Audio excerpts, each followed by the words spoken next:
આપણે ચરિત્ર ચાલી રહ્યું છે શ્રી શ્રી ગુરુ છોનાજીનું. આજે ઈચ્છા છે કે ગુરુ છોનાજીનું ચરિત્ર પૂરું કરી દઉં, કારણ કે કાલે મને એક નવો વિષય મળ્યો છે, નારદ પંચરાત્રમાં કૃષ્ણ ભક્તિનો મહિમા. નારદ પંચરાત્ર કરીને એક શાસ્ત્ર છે, એમાં કૃષ્ણ ભક્તિનો મહિમા અને પ્રસાદનો મહિમા એક બહુ સરસ વિષય મેં આજે વાંચ્યો, એટલે ઈચ્છા છે કે કાલના સત્સંગમાં એ વિષય લઉં. એટલે આજે આપણે ગુરુ છોનાજીનું ચરિત્ર પૂરું કરી દેવાનું છે, એટલે પ્રવેશ કરીએ. ગુરુ છોનાજી દિવસે દિવસે ભગવાનના પ્રેમમાં રંગાતા ગયા. ભગવાનનો પ્રેમ અને એનો રંગ વધતો જ ગયો. હવે ધીરે ધીરે એને રાધા કૃષ્ણના દર્શનનો વિરહ ચાલુ થઈ ગયો. એવો વિરહ ચાલુ થઈ ગયો કે રાધા કૃષ્ણના દર્શન વગર એનાથી જીવાતું નહોતું. એટલે એને ગુરુદેવને પ્રાર્થના કરી, ગુરુ છો ના ફીર વિનય ઉચારી, સદગુરુ સુનિયે અરજ હમારી. ગુરુ છોનાજી કહે છે કે હે ગુરુજી, તમે મારી અરજ સાંભળો, મારે તમને એક અરજ કરવી છે. બહુ દિન સે ય માહી ઉમાહા, શ્રી કૃષ્ણ દર્શન કા ચાહ. મારા હૃદયમાં કેટલાય દીત્યા કૃષ્ણ દર્શનની પ્યાસ જાગી ગઈ છે, તો તમે કૃપા કરો અને મને કૃષ્ણના દર્શન કરાવો. આજ શું મન કી આસ પૂજાવો, શ્યામા શ્યામ દરસ દિખલાવો. મતલબ આજે તો તમે મારા મનની આશા પૂરી કરી જ દો, અને આજે તો તમે મને ગમે એમ કરીને દર્શન કરાવી દો. મારે દર્શન કરવા છે, તો તમે દર્શન મને કરાવી દો. તો ગુરુ છોનાજી એક અધિકારી જીવ હતા. અધિકારી જીવ હતા એટલે ચરણદાસજી મહારાજને ખબર પડી ગઈ કે આ અધિકારી જીવ છે, તો આને દર્શન કરાવવા જોઈએ. એટલે એને કીધું કે બેટા ગુરુ છોના, આંખ બંધ કર. એટલે ગુરુ છોનાજી આંખ બંધ કરી. પછી સદગુરુદેવે કીધું કે બેટા ગુરુ છોના, હવે તું આંખને ખોલ. એટલે ગુરુ છોનાજીએ આંખ ખોલી. તો જેવી ગુરુ છોનાજીએ આંખ ખોલી, સામે અષ્ટ સખીઓના ઝુંડ સાથે રાધા કૃષ્ણના દર્શન થયા. અષ્ટ સખીઓના ઝુંડ સાથે રાધા કૃષ્ણના દર્શન થયા. ગુરુ છોના જબ દ્રષ્ટિ ઉગારી, નિજ વૃંદાવન નૈન નિહારી. ગુરુ છોનાજીએ દ્રષ્ટિ ઉગાડી તો સામે સાક્ષાત એને વૃંદાવનના દર્શન થયા. 64 ખંભા તાકે માહી, ઝુંડ સખિયન કે શોભિત તાહી. 64 ખંભાનો એક મહેલ હતો. 64 ખંભાનો સુંદર અને દિવ્ય મહેલ હતો, અને ઝુંડના ઝુંડ સખીઓથી શોભિત હતો. અદભુત તહા સિંહાસન સાજે, તા પર રાધા કૃષ્ણ બિરાજે.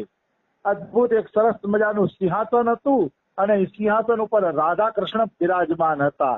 આવા સાક્ષાત દર્શન થયા ગુરુ છોનાજીની. નિરખ નિરખ આનંદ સમાનો, જો સુખ ભયો ન જાય બખાનો. અને એ નિરખીને એવું સુખ મળ્યું, એવો આનંદ મળ્યો કે એ આનંદનું પછી કોઈ વર્ણન થઈ શકે નહીં. એ આનંદનું કોઈ વર્ણન જ ન થઈ શકે એવો દિવ્ય અને ચિન્મય એ આનંદ હતો. પણ એટલું ખરું, આ આનંદ કેવળ અને કેવળ એને ગુરુ કૃપાથી મળ્યો છે. ગુરુ કૃપા વગર ભગવત દર્શન કોઈને સંભવ નથી. અને કોઈને થયા હોય તો માની લ્યો કે એ આચાર્ય કોટીના વ્યક્તિ હતા, બાકી સાધારણ જીવ તો ગુરુ કૃપા પામીને જ આગળ વધી શકે છે. એમાં કોઈ એટલે કોઈ શંકા નથી. તો ગુરુ છોનાજીને રાધા કૃષ્ણના સાક્ષાત દર્શન થઈ ગયા છે. ઈ દર્શન પછી ગુરુ છોનાજીના હૃદયમાં નામનો દીવડો વધુ ને વધુ બળવા માંડ્યો. હવે એને અખંડ નામ જપ ચાલુ થઈ ગયા. નામના દીવડાની જ્યોત વધતી ગઈ, કારણ કે જેમ જેમ જીવને અનુભવ થાય ને એમ એમ એના નામ જપ છે ને વધતા જાય છે. નિશ્ચિત વધે છે, એમાં કોઈ શંકા નથી. પણ અનુભૂતિ થવી જોઈએ, કારણ કે અનુભૂતિ છે ને વિશ્વાસ વધારે છે અને ભજનને પણ વધારે છે.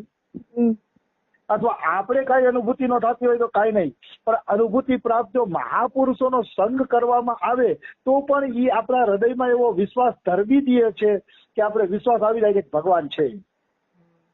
જો કે ભગવાન છે એ તો હું પણ દાવા સાથે કહી શકું, દાવા સાથે કહી શકું હાલો ને કે ભગવાન છે જ, એમાં કોઈ એટલે કોઈ શંકા નથી. આવી વસ્તુ છે. હમણાં હું સ્વામી વિવેકાનંદ નું ચરિત્ર વાંચતો હતો, તો વિવેકાનંદજી એક પ્રવચનમાં ગયા.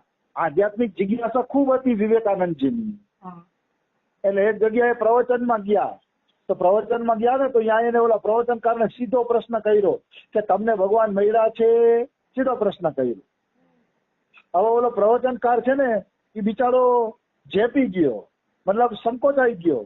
એને એમ થયું જો હું ના પાડીશ ને તો બધામાં મારી બદનામી થશે, અને હા પાડીશ તો એમ થશે કે આ ઇજ્જત રાખવા માટે હા પાડી દીધી. એટલે એને બેમાંથી એકેય જવાબ ન આપ્યો અને શાસ્ત્રના ઉદાહરણ દેવા માંડ્યા કે આને ભગવાનના દર્શન થયા હતા, આને થયા હતા. વિવેકાનંદ કે એને નહીં, તમને થયા કે નહીં એનો જવાબ ઓલા પાસે કાંઈ નહોતો, કાંઈ નહોતો. તો મને કદાચ વિવેકાનંદ જેવા કોઈ પ્રશ્ન પૂછે ભગવાન છે તો હું દાવા સાથે કહી દઉં કે હા છે. ભલે મને અનુભવ નથી પણ મેં એવા અનુભવી મહાપુરુષ પાસે સાંભળ્યું છે, અમારા બાબા અને રમેશ બાબા પાસે, કે જેમાં મને પૂરો દ્રઢ વિશ્વાસ છે. એટલે હું દાવા સાથે કહી દઉં કે હા ભગવાન છે જ, કારણ કે મેં જેની પાસે સાંભળ્યું છે વિશ્વાસ પાત્ર મહાપુરુષો છે. એટલે હું કહી શકું કે હા ભગવાન છે જ. તો વિવેકાનંદ જયારે રામકૃષ્ણ પરમહંસ પાસે ગયા અને એને આ પ્રશ્ન પૂછ્યો તમે ભગવાનને મળ્યા છો, તેને સહજ ભાવે કહી દીધું અરે ભાઈ તું ને હું વાતું કરું ને એમ હું તો ભગવાન હારે વાતું કરું છું. સહજ ભાવે રામકૃષ્ણ પરમહંસે કહી દીધું, કારણ કે મહાપુરુષ હતા, મળેલા હતા ભગવાનને, એટલે એને કહી દીધું કે બરોબર છે. તો આવી વસ્તુ છે, સમજાણું? કહેવાનો ભાવ શું છે કે વિશ્વાસી માણસનો જો સંગ કરવામાં આવે ને તો ઘણો બધો ફેર પડે. વિશ્વાસથી ભજન વધે છે એમાં કોઈ શંકા નથી. તો ગુરુ છોનાજીનું જે ભજનની ભાવ હતો એ વધતો ગયો, નામજપનો પ્રકાશ છે એ વધતો ગયો. એટલે એક દિવસ એને ચરણદાસજીએ બોલાવી અને શક્તિ સંચાર કર્યો, અને શક્તિ સંચાર કરી અને એને કીધું કે બેટા હવે તું ભગવાનના નામનો ભક્તિનો પ્રચાર કર. ઔરન કો ઉપદેશ કરી ભજન કરે નિષ્કામ, ચરણદાસ કહે વે સાધુ જન પહોંચે હરિ કે ધામ. બીજાને ઉપદેશ કરે અને નિષ્કામ ભજન કરે તો ચરણદાસજી કહે કે સાધુ અવશ્ય હરિના ધામમાં પહોંચી જાય છે, નિશ્ચિત હરિના ધામમાં પહોંચી જાય છે, એમાં કોઈ એટલે કોઈ શંકા નથી. ગુરુની આજ્ઞા લઈને ગુરુ છોનાજીએ ભક્તિનો પ્રચાર ચાલુ કર્યો છે. અલવર, ભરતપુર, જયપુર અને વ્રજમંડલ, આખું વ્રજમંડલ ને ઓલા જે 3 જિલ્લા છે ને એ રાજસ્થાનના છે. અલવર, ભરતપુર ને જયપુર એ તો રાજસ્થાનમાં છે. અને વ્રજમંડલ આ બધામાં એને પ્રચાર કર્યો અને અનેકો શિષ્યો બનાવ્યા. એમાં વૃંદાવનમાં વિહાર ઘાટમાં ગુરુ છોનાજીને રાધા કૃષ્ણએ સાક્ષાત દર્શન દીધા. ગુરુ છો ના શુભ સાધુ સુજાના, જુગલ રૂપ દર્શે ભગવાના. સાક્ષાત જુગલ રૂપમાં રાધા કૃષ્ણના એમને દર્શન થયા. પછી ગોવર્ધન આવ્યા, ગોવર્ધનમાં એને દાણ લીલાના દર્શન થયા. અને પછી ઊંચા ગામ આવ્યા, લલિતા સખીના ગામ, તો ત્યાં એને લલિતા સખીની કૃપા મળી. એને પોતે જ પોતાના પદોમાં લખ્યું છે લલિતાજીની કૃપાનું. પરમ ગુરુ સુખદેવજી મંત્ર ગુરુ ચરણ દાસ, પ્રેમ મંજરી ઈષ્ટ ગુરુ લે ગઈ લલિતા પાસ. સુખદેવજી ચરણદાસજી આપણે મારા ગુરુ છે ને કે મને લલિતા પાસે લઈ ગયા.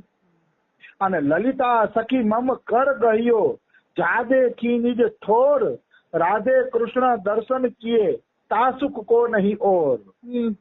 અને લલિતા સખી મને હાથ પકડીને લઈ ગઈ અને હાથ પકડીને મને રાધા કૃષ્ણના દર્શન કરાવી દીધા. અને કે ત્યારે મને જે સુખ મળ્યું એ સુખનું કે હું વર્ણન કરી શકતી નથી. વર્ણન ગુરુ છોનાજી કે થઈ ન શકે એવી રીતે મને સાક્ષાત દર્શન થયા. પછી ગુરુ છોનાજીએ ભરતપુરની બાજુમાં બેર નામનું ગામ છે, એ બેર ગામમાં રહેવા વયા ગયા. પછી ત્યાંથી અલવર જિલ્લાના માચલ ગામમાં રહેવા માટે વયા ગયા. એ 1840માં ત્યાં રહેવા માટે ગયા હતા અને જીવનના અંત સુધી પછી માચલમાં જ પોતે રહ્યા. અને એમ કહે છે કે એમને 25 આશ્રમોની સ્થાપના કરી, મોટા મોટા થાંભા એટલે મોટા આશ્રમ કે જ્યાં મતલબ સંત સેવા, સાધુ સેવા ને બધું હાલતું હોય એવા 25 આશ્રમ સ્થાપિત કર્યા. એમાં જયપુર, રૌડી, ઝંડુકી, જીંદ, કરનાલ, પટિયાલા અને દિલ્હી આમાં મુખ્ય એના થાંભા હતા. મતલબ મુખ્ય મોટા મોટા આશ્રમ હતા ગુરુ છોનાજીના. તો ગુરુ છોનાજીએ એક ગ્રંથ લખ્યો છે, એ ગ્રંથનું નામ છે ગુરુ છોનાજીની વાણી. એમાં એક થોડાક સારા દોહા લખ્યા છે, એ દોહા લઈ લે એટલે એનું ચરિત્ર પૂરું થશે. ગુરુ છોનાજીએ માચલમાં શરીર છોડ્યું લગભગ 1840માં, સંવંત 1840. હવે એમના દોહા છે, જોગ જગ્ય તપ નામ બીનું સભી અફલ હો જાહી, ફલ સેમલ કો સેય કરી કહા નિકાસે માહી. જોગ જગ્ય વ્રત તપ નામ વગર બધું નકામું છે. આજે હું ને નારણભાઈ આવતા હતા અમારા બાબાને ત્યાંથી, તો એક સંત મારી પાછળ આયલા આવતા હતા. મારી હારે ક્યારેક સત્સંગ કરે તો મને કે પ્રભુજી કે નવધા ભક્તિ છે કે, અને રૂપ ગોસ્વામીએ કીધું કે 64 પ્રકારની ભક્તિ છે. તો નવધા ભક્તિ 64 પ્રકારની ભક્તિ છે, એમાં નામ ફરજિયાત છે કે નહીં? હા ભાઈ, નામ તો બધામાં ફરજિયાત છે. તો કે શાસ્ત્રો તો એમ કે છે એક અંગ સાધે બહુ અંગ, એક અંગ પણ ભક્તિનું પકડી લ્યો 64 માંથી તોય તમને ભગવાન મળી જાય છે. 64 ભક્તિના અંગોમાંથી એક ભક્તિનું અંગ પકડી લ્યો તોય ભગવાન મળી જાય છે. તો મને કે તો પછી નામ જ શું કામ બધા એમાં સરળ, નામ શું કામ કોમન? મેં કીધું ભાઈ બીજા ભક્તિના અંગ છે ને એ 1 કલાક 2 કલાક 3 કલાક કરી શકો, એક નામ જ એવું અંગ છે કે 24 કલાક કરી શકો છો. એટલે નામ જપને બધામાં ફરજિયાત ગણ્યું છે. માની લ્યો તમે સેવા પૂજાને તમારું મુખ્ય અંગ બનાવ્યું તો 24 કલાક તો સેવા પૂજા નહીં કરી શકો ને. ઘરના કામ કરવા પડે, વ્યવહારમાં જવું પડે, બહાર નીકળવું પડે, આ છે તો ત્યારે સેવા પૂજા નહીં કરી શકો. સાધુ સેવા કોઈ કરતું હોય તો સાધુ સેવા કાંઈ થોડી 24 કલાક થઈ શકે છે. સત્સંગ સાંભળશો, સાંભળવાનું 24 કલાક નહીં થાય. અરે કોઈ સાધન તમે 24 કલાક નથી કરી શકતા. એક નામ જ એવું છે કે વ્યવહારમાં ગયા હોય, લગ્નમાં ગયા હોય, મહિને ગયા હોય, પૈણે ગયા હોય, ગમે ત્યાં ગયા હોય, હાલતા ચાલતા તમે મુખ્યથી અખંડ નામ કરી શકો છો. એટલે તુલસીદાસે કીધું કલી કરમ ન ધર્મ ન ભક્તિ વિવેકુ, રામ નામ અવલંબન એકુ. કલિયુગમાં નથી બધા સાધનો થઈ શકતા, બહુ કઠિન છે. 24 કલાક કોણ કરી શકે? એમ નામ તો કરવું જ પડે છે. મારું વાંચનનું સાધન છે પણ કઈ 24 કલાક થોડો વાંચે રાખું છું. બાબાને જાવ તો રસ્તા વચ્ચે નામ કરવા પડે, ઘરે થાયકો હોય અને હાલતો હોય તો નામ કરવા પડે. નામનો આશ્રય તો બધાએ લેવો જ પડે. નામના આશ્રય વગર તો ચાલે જ નહીં. એટલે બધાય ભક્તિના અંગ સારા જ છે પણ નામ સમાન તો કોઈ નથી.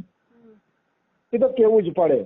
ભગવાનનું નામ છે ને એ ભક્તિનું મુખ્ય અંગ છે.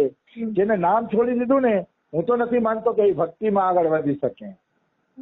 એનું બધું પ્રપંચ વાળું થઈ જશે. ઘણા લોકો કહેતા હોય ને, હા નામ તો અમે કરીએ છીએ, નામ તો કરીએ છીએ, અમારે ચાલુ જ હોય. પણ નામ નહીં ચાલુ હોય ને એટલે આપણે દેખાશે તો એના મોઢામાંથી નિંદા, ટીકા, ઈર્ષા, અદેખાઈની વાતો નીકળશે. એટલે વાતો ઉપર જ ખબર પડી જશે કે આને છે ને નામ ચાલુ નથી. હજી નામ ચાલુ હોય ને એનું જીવન કાંઈક અલગ જ હોય, અલૌકિક હોય. એના દર્શનથી આપણા મુખમાં નામ ચાલુ થઈ જાય એવું એનું દિવ્ય જીવન હોય છે. એમાં કોઈ એટલે કોઈ શંકા નથી. તો નામ બધામાં મુખ્ય અંગ છે એટલે નામ તો મનુષ્ય કરવું જ જોઈએ. તો ગુરુ છોનાજીનું ચરિત્ર અહીંયા પૂરું થાય છે. કાલે આપણે નારદ પંચરાત્રમાં પ્રવેશ કરશી. કૃષ્ણ ભક્તિનો મહિમા અને પ્રસાદનો મહિમા એ આપણે કાલે લઈ લઈશું. રાધે રાધે, જય સિયારામ.